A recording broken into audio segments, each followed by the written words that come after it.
Utang negara numpuk. Ya, utang negara gemuk. Kurs dolar hancur. Kurs dolar gemuk. Pembangunan infrastruktur Pembangunan ngawur. Dari awal nggak masuk akal. Hmm. Pemilunya sendiri nggak masuk akal kok. Oke. Jadi kita dipaksa untuk komentari sesuatu yang di awal udah busuk. Coba lihat Grace tadi itu. Grace kesulitan untuk menemukan istilah lain selain sinkronisasi. Jadi terlihat ada kegugupan untuk mengatakan apa yang terjadi. Jadi bahasa yang aman sekali itu. Lain waktu Grace ketua PSI, dia tajam menemukan kalimat. Jadi Grace mengedit sendiri kalimatnya supaya jadi bukan netral, justru jadi mediocre itu kalimat itu kan. Seolah-olah tidak ada beban, tidak ada konten dari peristiwa itu.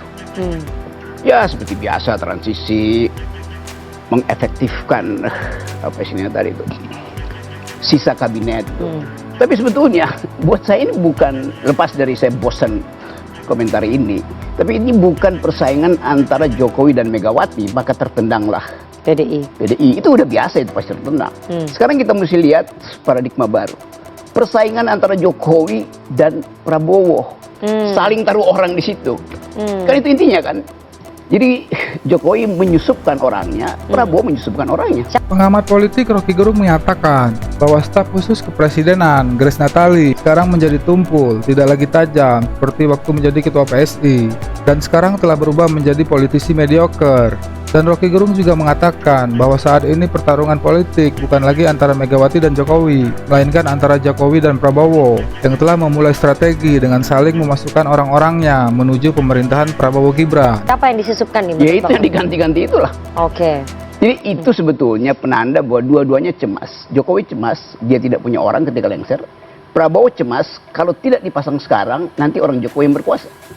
Jadi kita mesti pindah cara melihatnya tuh. Bukan konflik lagi antara Jokowi dan Megawati yang memang sudah terjadi.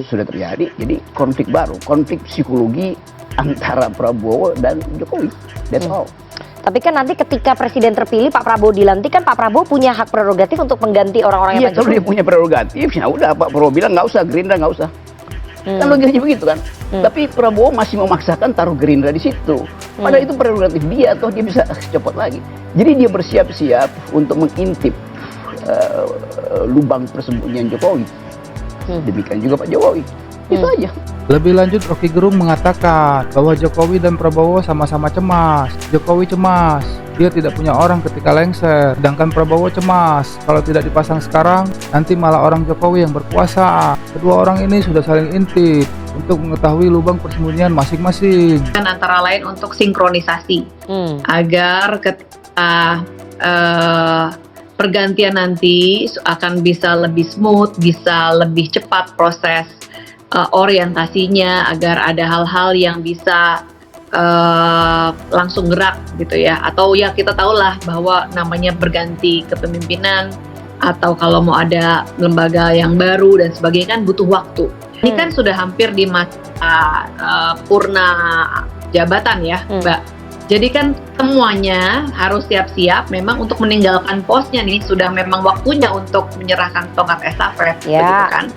Nah, Pak Jokowi dari awal sudah mengatakan bahwa program-program beliau ini banyak yang jangka panjang, begitu kan, dan tentunya butuh untuk investor, untuk masyarakat. Kalau mau melihat hasil dari pekerjaan, tentu harus ada keberlanjutan.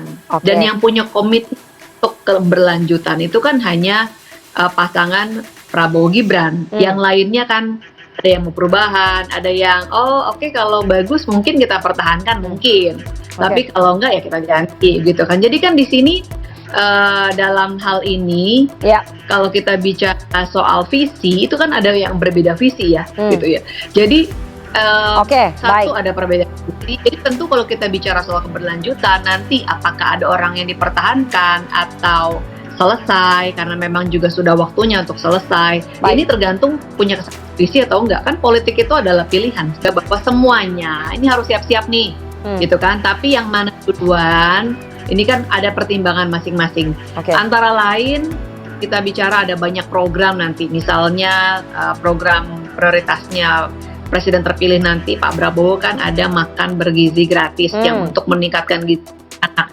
Dan ini akan menjadi sebuah program besar lintas kementerian, lintas lembaga, lintas daerah, lintas kepala daerah juga, anggarannya pun besar. Ini perlu koordinasi yang luar biasa dan tentunya juga butuh produk hukum, payung hukum untuk memastikan semuanya secara administratif baik gitu ya. Nah,